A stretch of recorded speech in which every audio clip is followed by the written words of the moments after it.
We are Siouxland proud. This is KCAU 9 News at 10. And good Wednesday evening. Thanks for joining us tonight. I'm Tim Seaman. After a 2-week pause, demolition crews will be back in downtown Sioux City tomorrow, swinging the wrecking ball on Douglas Street. But crews will only be knocking down one of 2 buildings originally slated for demo. The details in our top story tonight at 10. Sioux City Mayor Pro Tem Dan Moore telling us that Hebert Construction will pick up work where they left off on February 4th at 625 Douglas Street. That's the former home of KCAU-TV. However, demo of neighboring 615 Douglas will not take place. Moore says that the city is in negotiations with a private developer looking to renovate and remodel that building if engineers determine the structure can be saved. Now, the 2 buildings share an adjoining wall. Moore says that developers hope to save a portion of 625's facade, identifying the building as Sioux City's first auditorium. Now, the city owns both of those properties. Moore says that land at 625 Douglas will likely become green space or parking. As for 615 Douglas, if engineers give the green light, Moore tells us that a combination of residential and retail business could fill that space. He adds that the city expects to hear back quickly from engineers regarding the stability of 615 Douglas. Well, no one was injured reportedly in a house fire at Arnold's Park, Iowa earlier today. The Arnold's Park Okoboji Fire Rescue there called out at about 2:30 this afternoon to the 300 block of Iowa Street. Firefighters getting on the scene there. 3 individuals had escaped the building before their arrival. Firefighters seeing the 2nd floor there in flames. Officials say that additional help was requested to help fight that fire, getting it under control in about 90 minutes. Firefighters stayed at that residence, though, for 4 hours battling hot spots, also dealing with the very cold and icy conditions. That home has significant damage on the 2nd floor, we're told, with smoke and water damage throughout. Fire officials say that the home tonight is considered to be a total loss. Well, the Sioux City Fire Department is teaming up with a technology company now looking to notify motorists of emergency situations. The Hass Alert Safety Cloud delivers real-time alerts to tri-state drivers when emergency services are active in a particular vicinity. Now, the information is relayed through the Waze or Apple Maps app. Fire Chief Doug Coupin says that the information helps drivers clear a path for first responders. Tonight, we know new information concerning funeral services for that Nebraska state trooper killed earlier this week while responding to a crash on Interstate 80. NSP says that the services for Trooper Kyle McAsey now set to take place on February 27th at 11 in the morning. Those services will be held at Liberty First Credit Union Arena. That's in Ralston, Nebraska. Members of the public are welcome to attend that funeral that will include a law enforcement procession. In the meantime, well-wishers, including Governor Pillen and his First Lady, are continuing to leave flowers on Trooper McAsey's cruiser located at the State Patrol's Trooper headquarters in Omaha. Flags are set to fly at half-staff from sunrise to sunset on February the 27th. President Trump's budget axe reportedly is about to swing at the largest agency in the federal government with deep cuts at the Pentagon. According to several sources, Defense Secretary Pete Hegseth has asked top Pentagon officials to draw up plans for a sweeping 8% cut there. That'd be the largest drawback in more than a decade for the department. But tonight, some workers already are getting back on the job after being fired after mistakes have been identified. That includes federal employees at the Department of Agriculture working on bird flu, as well as workers responsible for managing the nation's nuclear stockpile. President Trump just yesterday defending the rapid release of those federal employees. In some cases, they'll fire people and then they'll put some people back, not all of them, because a lot of people were let go. Don't forget, I got elected on the basis of making our government stronger and smaller. Another department already impacted by cuts is the Veterans Administration, where 1,000 workers were let go. Now, some fielding calls from veterans dealing with mental health crises and suicidal thoughts. The VA is now trying to hire those workers back as well. Well, here in Sioux City, there is a new business owner in town, perhaps the youngest in town. She's just 17 years old. KCAU-9 reporter Tyler Euchner had time to check up on this entrepreneur earlier today, sharing how she's come to be in the pizza business. Thanks, Tim. Today was the grand reopening for this Papa Murphy's right behind me, with the 17-year-old owner ready to serve her community some delicious pizza. Lily Wilford is your average 17-year-old, and just like many other folks her age, she got a job the first chance she could at a Papa Murphy's.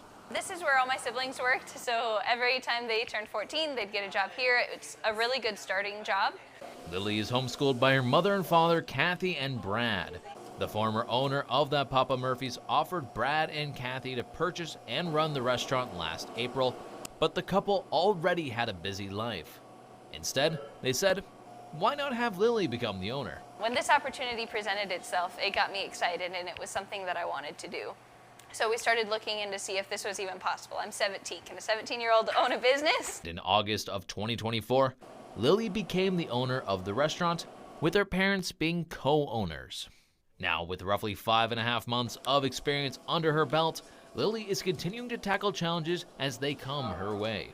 Really just finding out how to lead them. As a 17-year-old, how can I lead them well, and really just put the skills that I've learned from my homeschooling. And what's Lily's favorite part of her job? The customers, the guests, you know, they come in, and I love to get to know their names. I love to know who they are, and it's just, that's really the best part. Brad and Kathy say they're proud of their daughter and look forward to seeing her succeed. You know, she's doing a great job. It's not easy. It's hard. It's got challenges, but she's doing a great job. And really the key is what she keeps saying, is she loves her customers. Lily told me she's still got much to learn about being an owner and is excited for what the future brings her.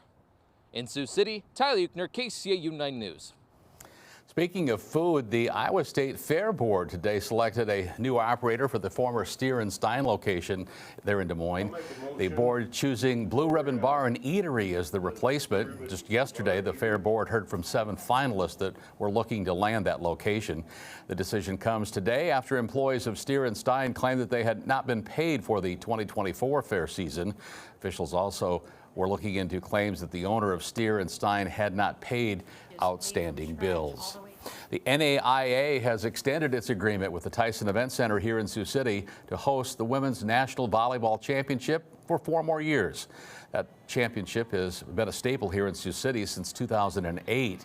Each year, the tournament gathers 24 teams to compete in a 7-day single elimination tournament, roughly averaging over 6,000 attendees. The NAIA Women's Volleyball Championship is set to take place this year, coming up on December the 3rd through the 9th. Several months away, but mark your calendars. Always a big event here in Sioux City. Chief Meteorologist Victor Perez with me now, and we're buckling up. I guess cuddling up, maybe, if you can find the right person for what looks to be one of the coldest nights of the week. Either that or sitting in front of a fire and maybe grabbing a cup of hot chocolate to cuddle up with instead if you're by yourself, because we're seeing cold conditions yet again across Siouxland. Taking a look out from Wayne, you'll see that conditions across the area have been chilly so far across most of the viewing area, with temperatures currently reported below 0 yet again, 8 below, and well on our way to potentially setting a new record for overnight low temperatures, as we'll be dropping down potentially to the teens below 0. Winds at 7 miles per hour from the west-northwest, making it feel like 23 degrees below 0 with clear skies still reported. You'll see all of Siouxland below 0 again, though they're kind of spread out. 10 degrees below 0 in Bloomfield, 9 in Norfolk, and 12 in Wayne. But traveling to our northeast, you actually warm up a little bit. Esterville at 3 below, 5 below in Spencer, and 11 below in Storm Lake, as we see stronger breezes out in portions of eastern Siouxland over 10 miles per hour, with occasional gusts reaching up to 15. So what that's going to mean is wind chills are all across Siouxland dropping down into the teens and 20s below 0. 23 below in Yankton as well as in Vermilion, but Norfolk at 26. 32 below in Storm Lake, one of the breezier spots in Siouxland, and 23 in Esterville, have led to a few extreme cold warnings and cold weather advisories for Siouxland, as we see 20s and 30s below 0 for the morning hours of Thursday. Then, as temperatures rise, we'll actually be feeling positive. That's going to be a nice change of pace, as conditions sadly overnight for Thursday into Friday are again chilly as we fall below 0 degrees, and we see more 20s for the start of the day on on Friday.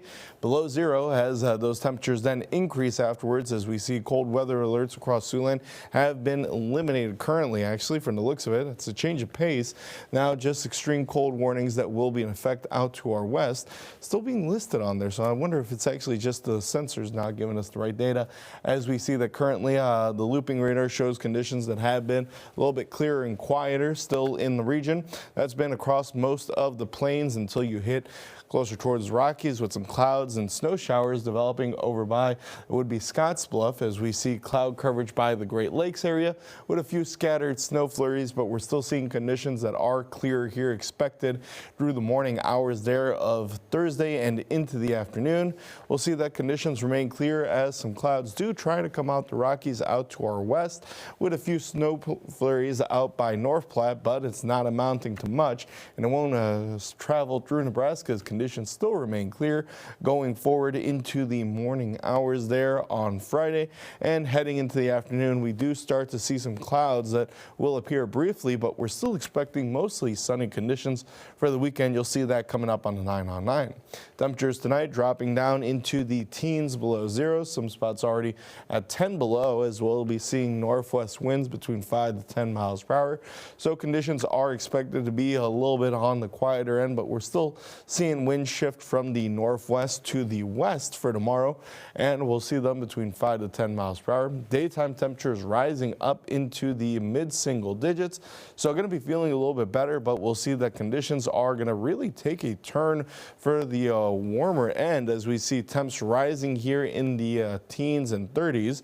Overnight lows Thursday into Friday again below zero, but you'll see that then we rise into the teens and almost 20s for Friday, with conditions that are going to be in the 30s for Saturday, with rising temperatures continuing through the start of next week. 40s Sunday, 50s on Monday, and we see those 50s still sticking around as well. So warm, in fact, that we'll be seeing rain showers instead of snow showers coming up for the midweek, with some light rain possible across Siouxland.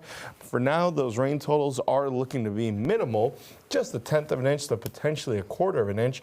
But either way, it's nice to see that those 30s and 40s will stick around even afterwards, because even then we only fall to the 40s, Tim. It's going to be a much different 9 on 9 than how we started off this work week.